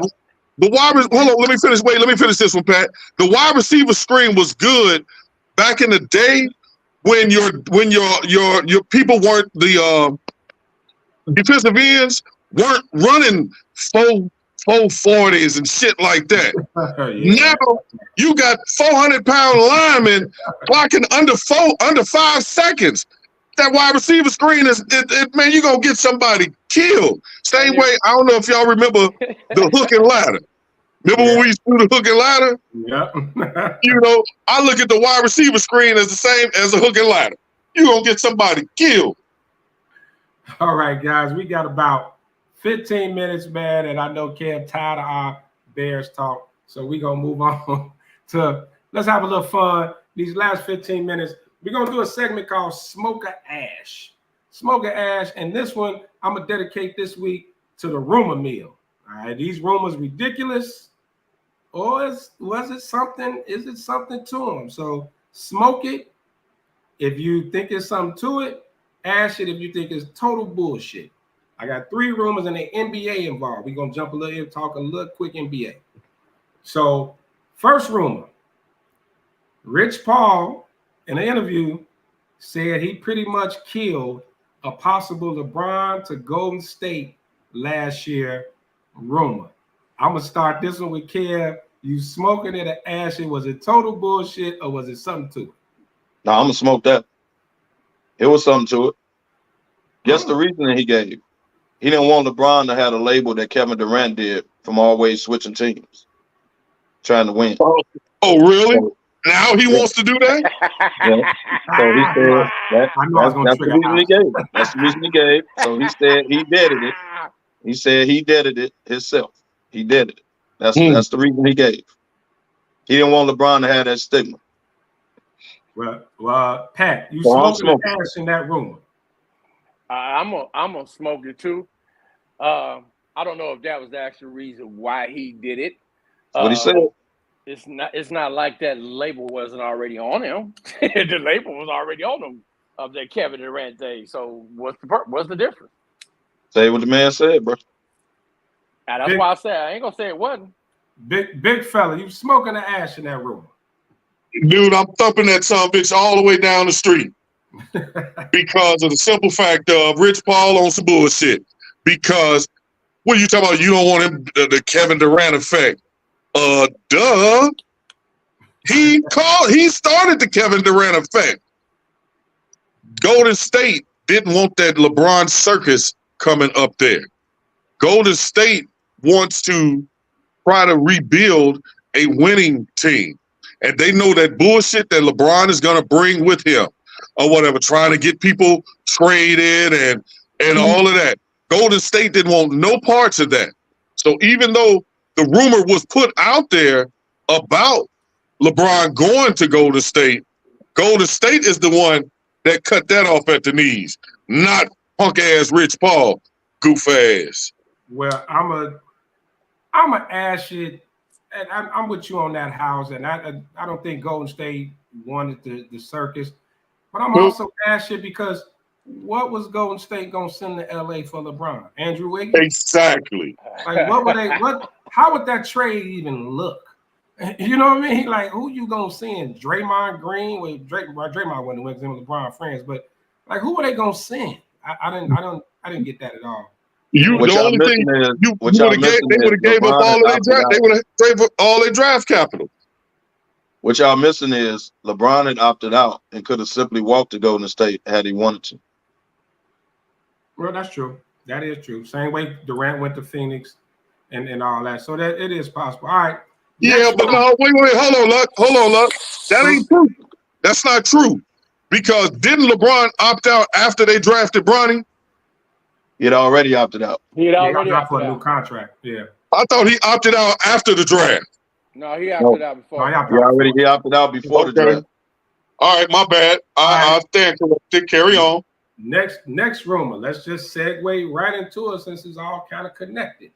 Steph has taken down Golden State stuff off his social media, all his social media, and there's this silly rumor out here, and I want to know if y'all smoking ash. I'm gonna tell you, I'm ashing the hell out of it. That Steph and LeBron then got so tight that Steph may want to go to the Lakers. Pat, smoke or ash it? What you think? I'm gonna ask that, man, because we know players do that all the time. They go through that little spurt where they take their teams and stuff off their social media, and nothing becomes of it, and then it's right back in. I'm gonna ask that, bro. Big fella, smoke or ash that? Man, I'm ashing that because of the simple fact that nobody really wants to play with LeBron.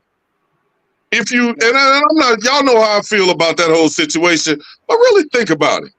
Nobody really wants to play with LeBron because it's too much of a circus surrounding with LeBron. Wherever he goes, it's going to be a circus with negative impact. You don't think Steph can handle it? Steph star is huge. Yeah, but I don't think.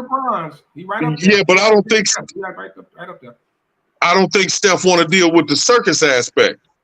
He already dealt with enough circus aspect dealing with yuck mouth up there.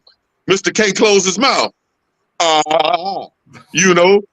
So you already dealing with enough of that circus. He dealt with the circus of KD coming like he dealt with. LeBron, this is the shit. This ain't a 3-ring circus. This is a 1,000,000-ring big top circus. Kevin, you spoken to ash in that rumor. I'm going to ask the rumor because A, Golden State will never trade Steph to the Lakers. It's number one. That's one. And B, if he waits till his contract is over, LeBron will be retired by then. So we're going to ash all that. Carry on. You don't think Steph will want to play with AD? Targeting. He might want to play with AD, but he's not going to get traded there. He's going to have to play out his contract. And by the time his contract over, like I say, LeBron will be gone. Do y'all really think AD is? Do y'all really think AD is worth somebody coming there to play with him? Do y'all really think AD is on? AD can't be by himself. AD is always going to need another superstar with him. Always. Well, then, if he can't be by himself, then what damn good is he? You got to hold his hand everywhere he goes. But I'm sorry. How's most bigs need a guard with them? You gotta have one. Like you need. He got the white boy. What's his name? Austin Reeves. Yeah, Austin Reeves ain't on Steph level. So when LeBron leaves, you think Austin Reeves and AD would do it? Never. No. Never. All right, I'm a Lakers fan. No better than that. Guys. Last smoke ash, real quick, and this is Chicago related. This is a crazy rumor. Michael Porter for Zach LaVine. Yes. Smoker ash it, Kevo. Denver. Well, I'm gonna ash it because Denver will be a fool. Yeah. So I'm gonna ash it, but go ahead. House. I'm smoking with 4 fingers. Hell yeah. And the reason why I say that is because Zach LaVine is a player Denver could use him right now in his particular role. Huh? How? In his particular. But Murray doesn't stay healthy. Murray got hurt in the playoffs. He wasn't healthy in that Dallas series. Hell no, he wasn't. Murray hurt every year. Zach LaVine will go but when they both healthy, Kevo, when they're both healthy, Jamal Murray or Zach LaVine? Jamal Murray. That says it all right there. But I'm taking Zach LaVine. LaVine wouldn't be bad. And Pat, before I go to you, one thing I can say is to be an even trade, and neither one of them can guard water. So, there you go. No. There you go. Well, I agree with you. Couldn't guard water with an M16 with a switch on it. And then neither one of them seen a shot that they didn't like. So I agree with that. You smoking ash in that room. I'm gonna ask the rumor because I really don't see the benefit. Like you said, they the same player to me. You know what I'm saying? Neither one of them actually plays defense. Both of them. Get rid of that contract. Zach LaVine. When the last time we seen him play? He be hurt. He stay hurt. 2 years ago. He stay hurt. He hurt more than Michael Porter Jr. is. So I really Zach LaVine. I'm gonna ask because I don't see it. Zach No LaVine will go up there and shoot the joke out the game to the point his brothers will come on the court. There's no benefit. Damn, Kev. His brother's gonna put hands on him? Yeah, because he's shooting the man, he's shooting the ball. Now y'all gotta remember, Westbrook just got there. You gonna put LaVine and Westbrook on the same team? Woo, yeah, I forgot Westbrook is on there. Oh, yeah, you didn't throw that. You didn't throw that little nugget out there. I forgot about that. I forgot Mad Russ over there. I forgot. But look, guys, it's time to wrap it up. And what I wanted to bring it up, we're gonna save it for next week's show. I'll be back hosting. Ben still be on vacation. We're gonna bring up, did LeBron deserve the MVP of the Olympics? Don't answer it yet. Hold it. I'm gonna put it in our Facebook group. I'm gonna put a poll up. He said don't answer, House. And we're gonna talk about it next week. So it's time to wrap it up. PG, give us your parting shots. Hey, man, I just want to say thank you for giving me the call, bro. You know my schedule has changed, and guess what? I'm back off on Saturdays, baby. So I will be readily available to join back in on the podcast, and I really like it. Even though it took my bank account down just a little bit, I still like being on here with the fellas, chopping it up every weekend. All right, well, you more than welcome next week. We're gonna panel up again next week. Gandy, I'm back, and I'll be ready for you next week, buddy boy. The arts and nemesis. Yes. Big fella, give us your parting shots. Hey, man, once again, I told y'all, hey, it's good to be back with the fellas, having a good time or whatever. I ain't got to pull up on the fellas no more, because I can come on the screen now, But hey, y'all got to remember, hey, we still got some seats available on the bus for Indianapolis, and we still got a bunch of stuff coming up. So y'all come on. We kind of slow dragging right now, y'all. So we need to push. Come on, get your behinds on this damn bus. I ain't gonna crash it. Party with the fellas. Kevo, parting shots. Thanks for tuning in, everybody.